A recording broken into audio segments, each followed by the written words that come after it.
My name is Hannah Brooks. I'm 32 years old. The moment I told my parents I was marrying Marcus, a black civil engineer, my father didn't hesitate. He didn't raise his voice, didn't argue, didn't even ask questions. He just looked at me across the kitchen table and said, "If you marry him, you are choosing a life that has nothing to do with this family." My mother sat beside him, hands folded like she was in church, and added quietly, "We love you, Hannah, but we will not support something that goes against everything we believe is right." They didn't yell, they didn't fight. They simply decided. And in that moment, I understood something I had spent years avoiding. Their love had conditions, and I had just broken them. They didn't offer to help with the wedding. No money, no planning, no involvement. They didn't ask about Marcus, didn't try to understand him, didn't even pretend to be happy for me. They just stepped back like I had already disappeared from their lives. 3 months later, my younger sister Olivia got engaged to her college boyfriend, a white financial analyst named Derek. And suddenly my parents were everything they refused to be for me. Excited, generous, proud. They wrote a check for $95,000 for her wedding, booked a venue in Charleston, hired a wedding planner, posted countdowns on Facebook, told everyone at church how blessed they were. My mother told her friends, "At least one of our daughters made the right choices." I saw that post. I saved it. I didn't respond. 5 years later, the same man they celebrated was indicted for embezzlement from his firm. My sister disappeared overnight, and my parents lost their house trying to cover the damage. And when everything collapsed, when the life they had invested in fell apart piece by piece, they showed up at my front door with suitcases in their hands and expectation in their eyes, still believing that I would be there for them the way they had never been there for me. What they didn't realize was that the life they rejected had become the only place they could go. And that life came with rules they weren't prepared for. I met Marcus in 2019 at a community redevelopment project in Dallas. I was working as a program coordinator for a public education initiative, and he was leading the infrastructure planning for a low-income housing development. The first time I noticed him, he was kneeling on the ground next to a group of middle school students, explaining how drainage systems work, seeing nothing but a stick and the dirt beneath his feet. He was patient, calm, completely focused. He didn't talk down to them. He met them where they were. I stood there longer than I needed to, pretending to check my phone, just watching him explain something complex in a way that made sense. After the session ended, he walked over and said, "You've been standing there for 10 minutes. Either you're really interested in drainage systems, or you're waiting to say something." I laughed. I wasn't used to being called out like that. I said, "Maybe both." He smiled. "Then let me buy you coffee and we can test that theory." I said yes before I could overthink it. We dated for almost 2 years. Slow, steady, real. No games, no confusion, no uncertainty. He showed up when he said he would. He listened when I talked. He remembered things that mattered. When my car broke down, he fixed it. When I was overwhelmed at work, he stayed up with me while I vented. He wasn't trying to impress me. He was just being himself. And that was enough. More than enough. My parents met him once. Thanksgiving 2020. Dinner at their house in Plano. The entire evening felt like a performance where everyone knew their role except Marcus. My mother smiled too much, my father barely spoke, my sister kept checking her phone, and every time Marcus tried to contribute to the conversation, it died within seconds. At one point, he asked my father about his business, and my father responded with a single sentence and then turned to my sister like Marcus hadn't spoken at all. Dinner lasted 47 minutes. I remember checking the clock when my father stood up and said he wasn't feeling well. On the drive home, Marcus kept his eyes on the road and said quietly, "They don't like me." I wanted to argue. I wanted to defend them. But the truth sat heavy in my chest. "They just need time," I said. Even as I said it, I knew I was lying. In February 2021, Marcus proposed. It wasn't extravagant. No crowd. No big moment. Just the two of us on a quiet lake outside the city. He pulled out a small box, opened it and said, "I don't have everything figured out, but I know I want to build something real with you." The ring wasn't expensive. It didn't need to be. I said yes before he even finished the sentence. I called my parents that night. My mother answered. I said, Marcus proposed. We're getting married in June. There was a long pause, the kind that stretches just enough to tell you everything you need to know. Then she said, Hannah, we need to talk about what this means for your future. That conversation happened the following weekend. I went to their house alone. They had prepared, there was a folder on the table. Articles, printouts, statistics about interracial marriage, failure rates, religious blogs about unequally yoked relationships, handwritten notes about family legacy and values. My father sat across from me and said, We're not saying he's a bad person. We're saying this isn't the life you were meant to have. I looked at the folder, then at them, then back at the door. I didn't argue. I didn't cry. I just stood up and left. 3 months later, I mailed them a wedding invitation. Simple. Courthouse ceremony. June 19th, 2021. RSVP by April. April passed. No response. I called. My mother answered. I asked, Are you coming? She said, We can't support this decision. I asked, So that's a no. She said, We love you, but we won't be there. I hung up and sat on my couch staring at the wall for 20 minutes. 2 days later, my sister sent me a message saying I was hurting the family and maybe I should reconsider. I didn't respond. The invitation came back in the mail in May. Return to sender. My father's handwriting. I put it in a drawer and didn't look at it again. June 19th, 2021. My wedding day. 18 people attended. Marcus's parents, his brother, his aunt, a few friends, 2 co-workers. That was it. I wore a dress I bought online for $160. Marcus's mother helped me get ready that morning, adjusting my hair, fixing my makeup, telling me I looked beautiful in a way that felt genuine, not rehearsed. Before the ceremony, she took my hands and said, You're not losing a family today. You're gaining one that actually sees you. I cried then, not because I was sad, but because I realized how long it had been since I felt accepted without conditions. The ceremony lasted 10 minutes. No speeches, no big reception, just dinner afterward at a small restaurant. I checked my phone twice. No messages from my parents. One message from my sister. I hope you know what you're doing. I did.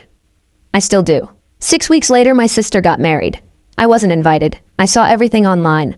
The venue, the dress, the flowers, the $95,000 my parents proudly spent. My mother posted, Celebrating love done right.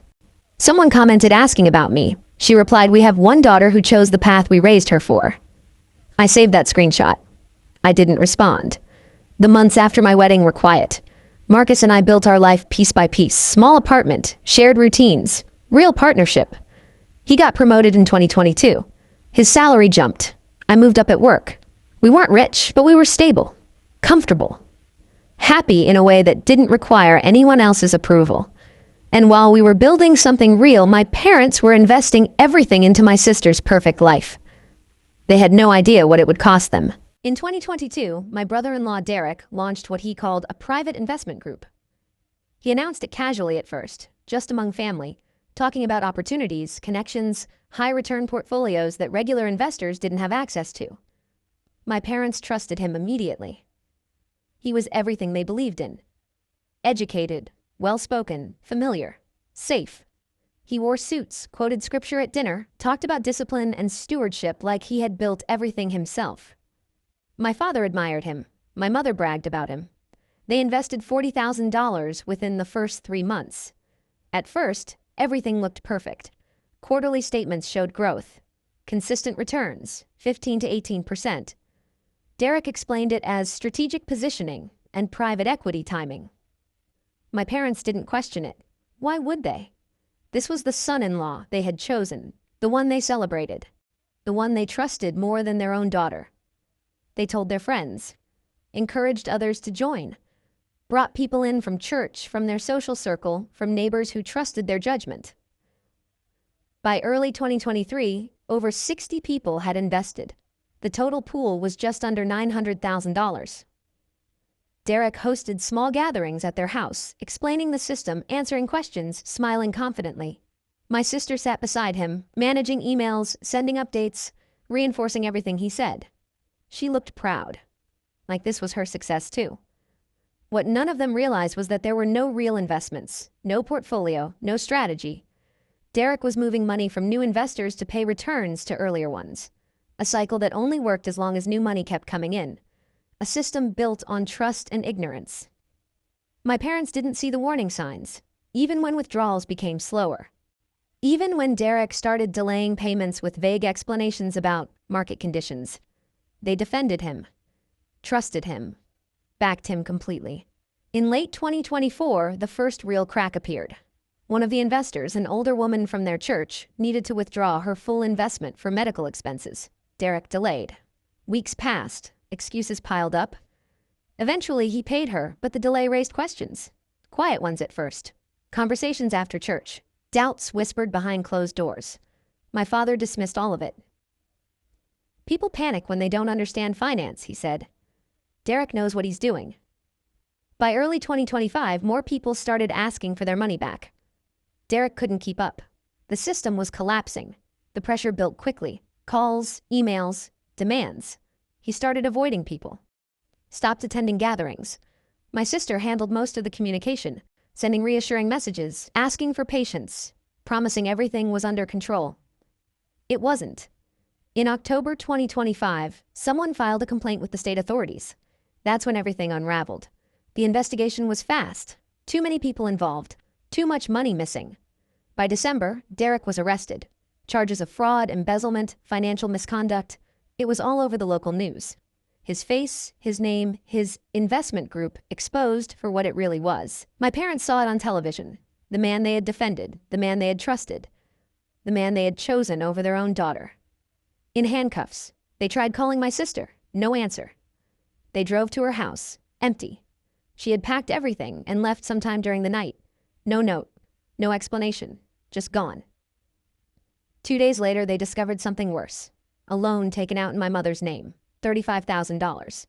Forged signature. The money had been transferred into Derek's accounts weeks before the arrest. My sister had access. My sister had signed the documents.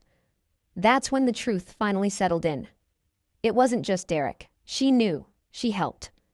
Total loss, $160,000 invested. $35,000 loan. Additional debt from trying to cover withdrawals and obligations. And a second mortgage they had taken out months earlier to expand their position in the fund.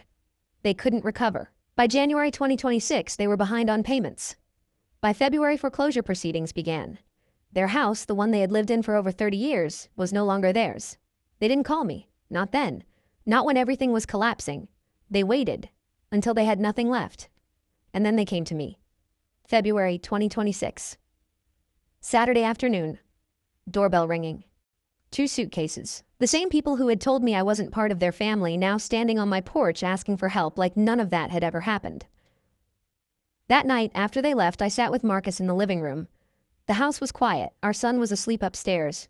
Everything felt still, but inside me, nothing was settled. They didn't apologize, I said. Marcus nodded. They explained their situation. That's not the same thing. No, it's not. I stared at my hands. They still think they're entitled to something from me. What do you want? He asked. The question stayed there for a while. I want them to say it, I finally said, out loud. What they did, why they did it, I want them to actually face it. Then that's your condition. The next morning I called them. My father answered on the second ring. His voice sounded different, smaller. Come back today, I said. If you want help, we're going to have a real conversation. When they arrived, I let them inside for the first time in 5 years. They sat on the couch.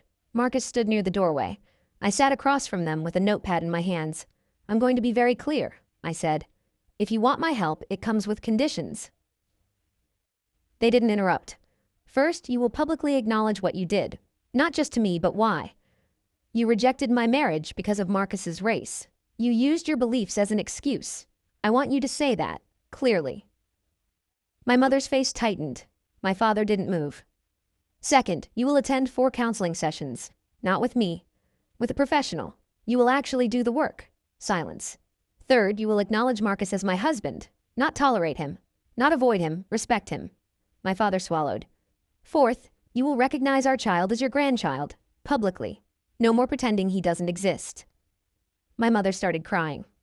This is too much, she whispered. No, I said calmly. This is the cost. My father finally spoke. And if we do all of this, I'll help you. I'll cover rent for 6 months. I'll help you get back on your feet. That's it. And your sister? My mother asked quietly.